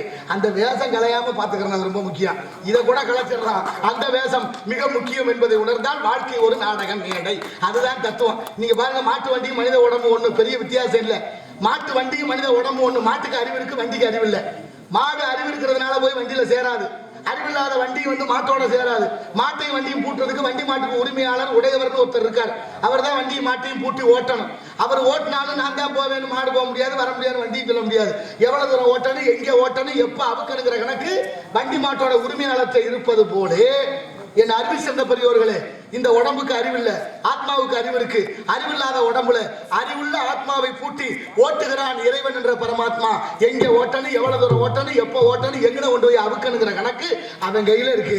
அதுக்கிடையில நான் தான் பெரிய ஆளுங்கிற எண்ணத்தை விடுங்கள். தூங்குனா எந்திரிக்கிறமாங்கிறது நிச்சயம் இல்லை. அதனாலதான் தூங்கும் போது வாங்குகிற மூச்சு சுழிமாறி போனாலும் போச்சுன்னு பாடுகிறார்கள். ஆகினால அத்தனை விஷயங்களும் தத்துவங்களும் கொட்டி கிடக்கு. இங்கே தேடுவதற்கு ஆள் இல்லை, தேடி கொடுப்பதற்கு வழி இல்லை. காரணம் மாறிக்கொண்டே போறோம். நாடு தமிழ்நாடு, நாமெல்லாம் தமிழர்கள். யாமறிந்த மொழிகளிலே தமிழ் மொழி போல் இனிதாவது எங்கும் காணோம் என்றார் எட்டயபுரத்து முண்டாசி கவியின் மீசை கவிஞர் கவிஞன் பாரதி. யாரும் ஊரே யாவரும் கேள்வி தீதும் என்று பிரதர வாரா என்றார் கணியன் பூங்குன்றார். எந்த ஊரு? சிவகங்கை மாவட்டம் திருப்பத்தூர் அருகில் உள்ள மகிபாலன்பட்டி சின்ன கிராமத்தில் பிறந்த புறநானூற்று புலவன் பாடிய வாசகன் தான் யாரும் ஊரே யாவரும் கேள்வி தீதும் என்று பிரதர வாரா என்றார். எங்க இருக்கு? ஐக்கிய நாடுகள் ஒன்றியமான ஐநா சபையில் இருக்கு. தமிழ்நாட்டில் இருக்கா? 5 லட்சம் இளைஞர்களுக்கு தமிழ் எழுத படிக்க தெரியலையா? எவ்வளவு பெரிய அவமானகரம். எல்லார் வீட்லயும் தமிழ்ல பேர் வச்சிருக்கிறோமா? எல்லா வடநாட்டு பேர்களை வச்சுட்டோம். நம்ம நாட்டில் இருந்த அத்தனை பேர்களுடைய பேரெல்லாம் மறந்துட்டோமே. யார் வேறையாவது வடநாட்டுக்காரன் வச்சிருக்கானா? இல்ல. ஆனாலும் சொல்றேன், நாங்க தான் நாட்டில் தமிழை உருவாக்கணும் வளர்த்தோம்னு வெக்கம் இல்லாம படிச்சிருக்க சின்ன பிள்ளைகளை எழுப்பி கேளுங்க, தமிழ் எழுத்து எத்தனை தெரியலையே. அதான யதார்த்தம். யதார்த்தம் ஏற்க மறுக்குதே. புறநானூற்றுல ஒரு பாடல் இருக்கு, ஈன்று புறந்தறுதல் எந்தலை கடனை, ஈன்று புறந்தறுதல் எந்தலை கடனை, சான்றோனாக்குதல் தந்தைக்கு கடனை, நன்னறி நல்குதல் வேந்தனுக்கு கடனைன்னு ஒரு பாட்டு இருக்கு. என்ன அர்த்தம்? ஒரு பொண்ணை கல்யாணம் பண்ணி கொடுத்தா சீக்கிரத்துல ஒரு குழந்தையை பெற்று கொடுத்தானா அதுதான் அவளோட கடமை. குழந்தையை பெற்றெடுத்த உடனே அந்த பிள்ளையை நல்ல முறையா வளர்க்கறது யாருக்கு கடமை? பெத்த தகப்பனுக்கு கடமை. அதான் ஈன்று புறந்தறுதல் எந்தலை கடனை, சான்றோன் ஆக்குதல் தந்தைக்கு கடனை.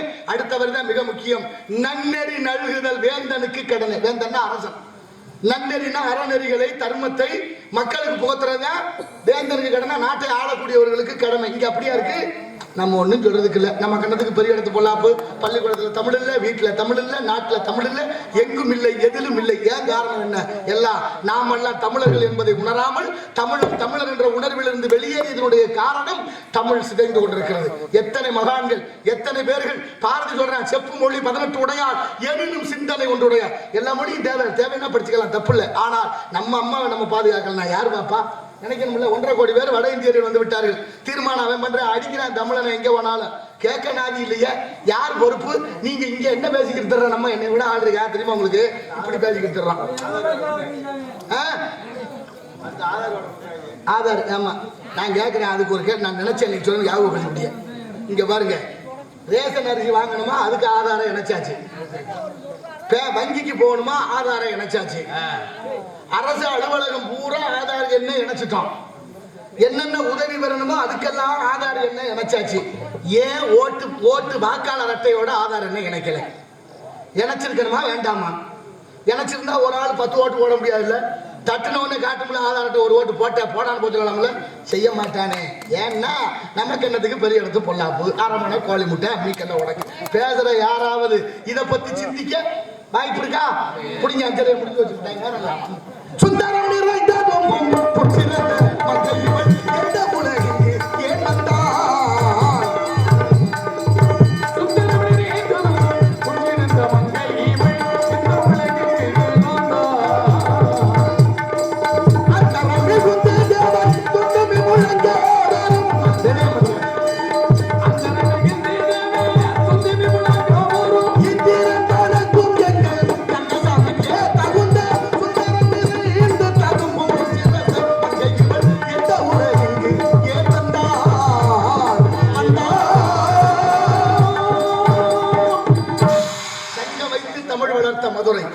சங்க வைத்து தமிழ் வளர்த்த மதுரை. எம்பெருமான் இறையனார் ஈசனை நக்கீரர் கேட்கிறார், உன் நெற்றின் மீது ஒருகன் காட்டிய போதிலும் குற்றம் குற்றமை நெற்றிக்கன் திறப்பினும் அங்கம் புழுதுபட அறிவாளி நெய்பூசி பங்கப்படபடன கால் பரப்பி சங்கதனை கீரனருக்கும் நக்கீரனா என் பாற்றில் குற்றம் காணத்தக்கவென்று கேட்கிறார். அடுத்த வார்த்தை சொன்னார் பாருங்க, சங்கர் இருப்பதெங்க குலம், சங்கரனாருக்கு ஏது குலம், சங்கை அருந்துண்டு வாழ்வோம், அரணே உன்போல் இறந்துண்டு வாழ்வதில்லை அப்படின்னு நெற்றிக்கன் திறப்பு. அப்படி இருந்த நாடு, அப்படி இருந்த தமிழ் எப்படி இருக்கு பாருங்க. தமிழர்கள் எல்லாம் தலைகுனிவாகி கொண்டே இருக்கிறோம். எங்கு போய் சொல்ல? நீங்க முருகன் கையில ஒரு வேல் இருக்குல்ல, முருகன் கையில ஒரு வேல் இருக்கு. அந்த வேலாயுதம் அம்மா கொடுத்தது, பராசக்தி கொடுத்தது. அதனாலதான் ஞான பூரண சக்தி தரித்தருள் பெருமாளேன்னு அருணகிரியார் பாரு. இந்த வேலாயுதத்தோட தன்மை என்ன? நுனி கூர்மை, இடையில விசாலம், கீழே ஆழமா இருக்கும். ஒரு மனிதனுக்கு அறிவு அப்படித்தான் இருக்கணும். அறிவு கூர்மையா இருக்கணும், விசாலமா இருக்கணும், ஆழமா இருக்கணும்.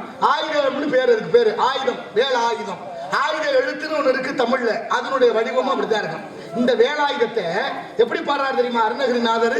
நினைச்சு பாருங்க. ஒரு சூரியன் வெப்பத்தை நம்மளால தாங்க முடியல. பகல்ல சூரியன் வந்துட்டா, மழை வந்துட்டா சூரியன் வரலங்கிறான்.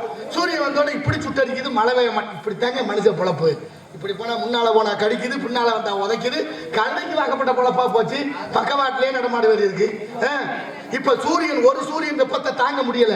அருணகிரி என்ன சொல்றாரு? 100 கோடி சூரியனை ஒன்னா சேர்த்து அதை பொடி பண்ணி, அதை மாவாக்கி, அதை உருக்கி கருக்கட்டி வார்த்து எடுத்தால் எவ்வளவு பிரகாசமா இருக்குமோ அந்த அளவுக்கு இருக்காம் வேலாயுதம். கற்பனைக்கு கூட எண்ணி பார்க்க முடியாது சூரியனை பொடியாக்குறதுக்கு. அது 100 கோடி சூரியனை. அப்படி என்ன பாடுறாரு தெரியுமா? அருண கணபன புயக சுடிகையில் அகில புவனம் உதவு மலைமகள் அமலை ஆரியை அந்தரி சுந்தரி இமய மாமையில் அம்பைத்திரி எம்பகை அச்சத சகோதரி அனைத்து வேத தலைவி அற்புத புராதனி வனப்பிரசாத பிரகிருதி அம்பர் குண்டல பேதை சாம்பவி விம்பக்கிஞ்சிக பூவை பூங்கொடி அச்சர லட்சை பத்தற்கர மத்திடு சக்கர தலத்திரி அச்சு தனச்சரி ஆயுதில் மைந்தன் முகம் ஆயிரம் விளங்கியதொரு ஆறுதர வண்டல் ஆறுமுக முண்டரிகன் அறுவரை திறந்து வஞ்சகிராம கற்குமொழி அபயமுட அஞ்சல் என்று கீரனுக்கு உதவி அரசரிய வாமன முடிக்கொரு தமிழ் திரையமும் அபரிமிதமாக விவரித்த கடவுள் புலவன் அனுபவ சித்தப்பவ கடலில் புகாதனை வினவி எடுத்து வைத்த கடல் கிருபாகரன் ஆசிலா சாரத போதனர் இன்புரு வாசகாதீத மனோலய பஞ்சன் அகரு முகமத கலப பரிமள விகட முகப்பட கடின முழகித அமிர்த பூதரி செந்தர் செல்குடி குமுத வாய்மொழி குஞ்சரி மஞ்சரி அக்கமர் கோடிவர் வச்சரவாணி குமாரி தக்க அமராவதி புறக்கும் ஆணை கிரமண 51 8 3 5 தங்கம் அப்பாலை வன்புல அப்படி பத்தி பழுத்த மனத்தில் அச்சனை மெச்சிய சச்சை பணிப்புயன் 6 நிலை என்று முதலாகிய பரங்கதி ஆவண நெடுங்குடி அருணை இளஞ்சிய செந்தூர் திருப்பழனி அடியர் மன மங்கையம் செங்கோடி நெக்கலிங்க அனவரத நீலமன முத்தரி குணப்படி அறிவிருது பாய்தர் செருத்தனின் வெப்பமனும் அழகில் திருப்பதியில் பயில் கற்பகாடவி அனுபவன் அத்த நிறுத்தன் அரத்த ஆடையன் 6 மாமாதர் வயோதர பந்தியில் ஆரவே பாலமுதார் நெடுந்தகை வருண சரவண மடுவில் வரும் ஒரு மதலை மரகமில் குதலை மொழிகள் மதுகரா அரவம் மந்திர சிந்தர மனமாறாத கடம்பு உணைந்த மற்றழுகு சாரமதி உடுத்த தேனை பருக மற்கட சமூகம் அமைதற்று நாள் 8 வரை மண்டல் பதாமிய வந்திக்கு தனிக்காம மத்த முடித்தல் அத்தல் பிரியப்பட நித்த மறைப்பொருளை தெரிவித்தவன் மாதிரமும் மந்திரமும் நீரு நிழல் சுலக வாசிக விடம்பொழிய மகர சலிலம் கடந்து இந்திராதியருக்கு அமுது மகதர் முகுந்தன் மண்மஞ்சாயிர கடவுள் மருகன் மரபாதவி முடுக்கும் அவன் உருகும் அடியார் இருவினை தொகை அறுக்கும் அவன் மரவர் பொறுப்பில் ஒருத்தி பொருட்டு வடிவம் முழுக்க நிறைத்த விருத்த வேதியன் மாதரா ரூப நிராகுல சிந்தைனோ ஆதி உதாள வதானி விளங்குறது வரத வரதன விரத அனுபவம் மௌன குருவர் நிபுண குணதர வரச சாதனை அன்று முடிந்தர வலிய பார விளங்கிடு புங்கவன் மட்டில் நாள் விதை கட்டி நிமுக்கதி உத்தரகுடாதி ரத்னாதிகிரி மங்க துங்க விட்டேறு வாங்கிய செங்கை பங்கேன் சோதிகாங்கியன் மத்தமிடத்திலே மித்த தவிர்த்த சுத்த பவித்திர விவர்த்தி அளிப்போன் வாரண முகன் தனது தாதையை வளஞ்சுழல வாகைமீல் கொண்டுலகு சூழ் நொடிவரும் உமரம் மயமொரு பிரபஞ்சம் சங்கேத சச்சமயம் வழியும் மனமும் கடந்து எங்கே நிற்குமவன் மதுர மொழியால் உலகத்தை உணர்த்துமவன் மகுட படப்பினரையும் மரகத பச்சை குலத்துறக திவாகரர் வடிவை உருக்கி வடித்த திருக்கைவேல் முருகா முருகா முருகா முருகா முருகா முருகா. அருணகிரியார் பாடுகிறார். பாதிதான் பாடியிருக்கேன், என்ன மீதி இருக்கு. அத்தனைக்கு விளக்கம் சொன்னா ஒரு வாரம் ஆகும். அவ்வளவு அழகான தமிழ் இருக்கு. அதையெல்லாம் விட்டுட்டு ஏதோ நடக்குது, நேரம் இல்லை. நான் வந்தது 2 மணிக்கு, இன்னொரு நாள் 1 மணிக்கு வர்ற வாய்ப்பு கிடைச்சா நிறைய 11 வருகிறான் காவலன். அவனை பிறகு நமது கழகத்தை பற்றி சிந்திப்போம். நாராயண